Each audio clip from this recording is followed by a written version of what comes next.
In the beginning of the unit haloalkane and haloarenes, we are classified the halo compounds as allylic, benzylic, and then we are having vinylic and aryl halides. Now, in our NCERT books, a statement is given that allylic and benzylic halides have a affinity for SN1 reaction. In order to summarize, in order to get the idea why allylic and benzylic halide giving SN1 reaction, let's see that because in my previous video, I explained that SN1 reaction is a two-step reaction and it is having a slow step as the first step and then a fast step. In first step, there is a formation of a carbocation. It will form very slowly and it is stable. In the case of tertiary halides, it is more stable than secondary and then a primary. Let's see what it say for the allylic and benzylic. In the beginning I said carbon, ऐसा carbon जिसके साथ halogen लगा है उसके adjacent carbon पे अगर double bond available है और वो स्ट्रेट चेन है, then we are saying it, क्या कहते हैं इसे, हम कहेंगे allylic. What it is? Allylic. जब हम क्लासिफिकेशन वाला यूनिट या सॉरी क्लासिफिकेशन वाला टॉपिक अंडर द यूनिट करते हैं तो हम ये कहते हैं जो कार्बन है जिसपे हेलोजन लगा हुआ है उसके एडजेसेंट कार्बन पे डबल बॉन्ड प्रेजेंट है तो हम उसे क्या कहेंगे? Allylic. You know, watch my video for that. I already explained कि what are allylics.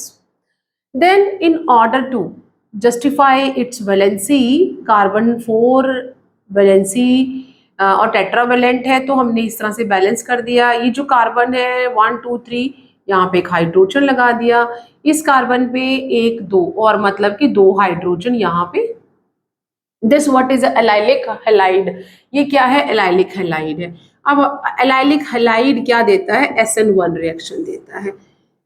SN1 reaction वही देगा जिसमें जो कार्बोकेटाइन है वो फॉर्म होता है और वो स्टेबल होता है. लेट्स सी कि क्या यहाँ पे कार्बोकेटाइन फॉर्म हो रहा है.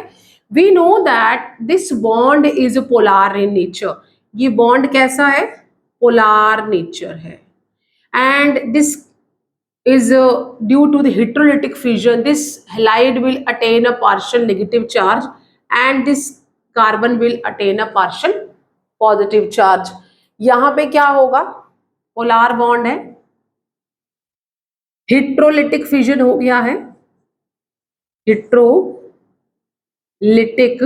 फिजन हो गया यहाँ पे. Okay, and now what we will get, हमें क्या मिल जाएगा? We will get here this what we are getting. मैंने यहाँ पे जो दोनों हाइड्रोजन है उन्हें कंबाइन करके लिख दिया है और यहाँ पे हाइड्रोजन आप ऊपर लिख दीजिए, डाउन में लिखिए, नो प्रॉब्लम एट ऑल. और यहाँ अब मेरे पास ये जो हाइड्रोजन है, कार्बन है, यहाँ पे 2 हाइड्रोजन है और इसके ऊपर पॉजिटिव चार्ज है. This what we will get after the removal और वी कैन से डिपार्टिंग. जब हैलाइड जो है वो आयन चला गया है, जो हैलोजन है वो अलग हो गया है तो हमें इस तरह का कार्बोकेटाइन मिलेगा. Now we can see that यहाँ पे पाई बॉन्ड भी है विच कैन इजीली मूव, यहाँ से इधर चला जाएगा और यहाँ हमें रेजोनेटिंग स्ट्रक्चर मिलेगा. So what we will get? Resonance के लिए हम ये वाला साइन बनाते हैं and we will gate CH2. अब इस कार्बन के ऊपर पॉजिटिव चार्ज आ जाएगा क्योंकि यहाँ से इलेक्ट्रॉन मूव कर गए हैं एंड दिस, और यहाँ डबल बॉन्ड आ जाएगा. This what we are having. जिस भी कंपाउंड के जितने ज्यादा रेजोनेटिंग स्ट्रक्चर होंगे वो उतना ज्यादा स्टेबल है, जितना ज्यादा स्टेबल है वो उतना SN1 रिएक्शन देगा. सो यहाँ पे ड्यू टू दी स्टेबिलिटी, कैसे आई? Stability, due to stability because of, और बाय कर लेते because of resonance,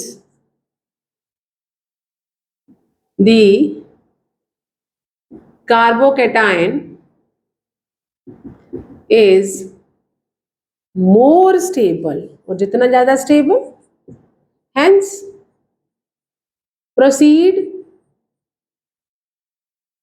by SN1 reaction. If you can get a 2-mark question, or you can get an MCQ or assertion based question for this. Assertion based question इस तरह से हो सकता है कि allylic halides are going by SN1 reaction, then statement is correct. If statement is that they are going by SN2 reaction, then it's wrong. And the reason is that because of the resonance, the carbocation is more stable, hence it is going for the SN1 reaction. So, and even you can get an MCQ on that, कि why it is stable due to resonance, due to hyperconjugation, due to inductive effect, so due to the resonance. Now, हमारा benzylic के लिए देख लेते हैं. Benzylic halide में क्या है? हम कहते हैं कि अगर रिंग जो है, रिंग के साथ जो कार्बन लगा है उसके साथ हैलोजन है, तो ऑटोमेटिकली ये जो कार्बन है यहाँ डबल बॉन्ड हो गया. सो ये, लेकिन ये रिंग में लगा है, ये स्ट्रेट चेन था, ये रिंग है, और ये हमारा हो गया बेंजाइलिक हेलाइड. तो बेंजाइलिक हेलाइड में सेम ये जो, और इन दोनों में ये जो कार्बन जिसके साथ हैलोजन लगा हुआ था, it is a sp3 hybridised. यहाँ पर भी ये कार्बन देखो, ये कार्बन जो है this is the sp3 hybridised. जो नेक्स्ट वाला कार्बन है दैट इज sp2 हाइब्रिडाइज्ड. ये sp2 है, ये भी sp2 है.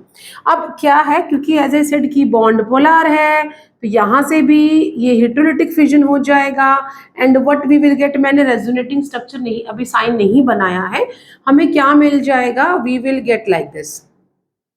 यहाँ पे डबल बॉन्ड ऐसे मैंने शो किया हुआ अल्टरनेट, और यहाँ ये जो कार्बन है, इस कार्बन के दोनों साइड पे मैंने H शो करते, इस तरह से हम शो कर सकते हैं दोनों साइड पे, और इसके ऊपर अब आ गया पॉजिटिव साइन, प्लस हेलाइड जो है, वो जो हेलोजन है वो तो बाहर चला गया है, लीविंग ग्रुप हो गया है. अब ये हमारा क्या बन गया, स्ट्रक्चर बन गया जो कार्बोकेटाइन का है. अब भी इसका कैसे ये स्टेबल है, we know that these pi bonds are moving, they are delocalised. What will happen, ये इसे सेटिस्फाई करने के लिए यहाँ से इलेक्ट्रॉन मूव कर जाएंगे. एंड नाउ मैंने रेजोनेटिंग साइन बनाया, ये रेजोनेटिंग साइन बना रही हूँ. And what we will get here, ये जो बॉन्ड है यहाँ चला गया, डबल बॉन्ड यहाँ हो गया, और कार्बन के ऊपर से पॉजिटिव साइन चला गया, ना पॉजिटिव साइन यहाँ पे आ गया. सिर्फ यही वाला बॉन्ड मूव किया है, तो यहाँ पे दोनों बाकी के बॉन्ड ऐसे रहेंगे. नाउ इन नेक्स्ट केस ये वाला जो है, ये डबल बॉन्ड, ये पाई इलेक्ट्रॉन जस्टिफाई या सेटिस्फाई करेंगे, and we will get one more structure. कैसा स्ट्रक्चर मिलेगा हमें, यहाँ पे अब पॉजिटिव साइन आ जाएगा, ये बॉन्ड यहाँ शिफ्ट हो गया है, इस बॉन्ड पे अभी तक कोई फर्क नहीं पड़ा है, और ये तो अभी हमने पहले ही बना दिया है. ठीक है, नाउ ये जो पाई इलेक्ट्रॉन्स हैं दे विल मूव हियर. तब तक आपने मूव करने हैं, जहां से आपने स्टार्ट किया वहीं पहुंच जाएंगे वापस. तो ये वाले इलेक्ट्रॉन्स यहाँ आ गए, और ये तो पहले से यहाँ था, यहाँ डबल बॉन्ड था, और ये पॉजिटिव साइन अब यहाँ आ गया है, और ये कार्बन लाइक दिस. ठीक है, नाउ व्हाट विल हैपन, ये जो इलेक्ट्रॉन्स हैं ये वापस इधर आ जाएंगे, and what we will get here, हमें यहाँ पे इस तरह से स्ट्रक्चर मिल जाएगा. तो ये यहाँ आ गया, ये यहाँ आ गया, ये यहाँ आ गया, वापस कार्बन के ऊपर प्लस का साइन आ गया. ना you can see how many resonate, ये तो मैंने बनाया कि कार्बोकेटाइन बन गया, ये तो हमारा बेंजाइलिक हेलाइड है, और ये कार्बोकेटाइन बना है, यहाँ पे कार्बोकेटाइन है. ये कार्बोकेटाइन कैसे स्टेबल है, तो कितने स्ट्रक्चर बन रहे हैं इसके, यू कैन सी 1 2 3 4, और वापस यहाँ पे आ जाएगा. 5 रेजोनेटिंग और 4 रेजोनेटिंग स्ट्रक्चर है. जिस भी कंपाउंड की जितने ज़्यादा रेजोनेटिंग स्ट्रक्चर है वो उतना ज़्यादा स्टेबल है. अगर कार्बोकेटाइन ज़्यादा स्टेबल है तो वो क्या करेगा, it will go for the SN1 reaction. More stability for the carbocation, more ease for the SN1 reaction.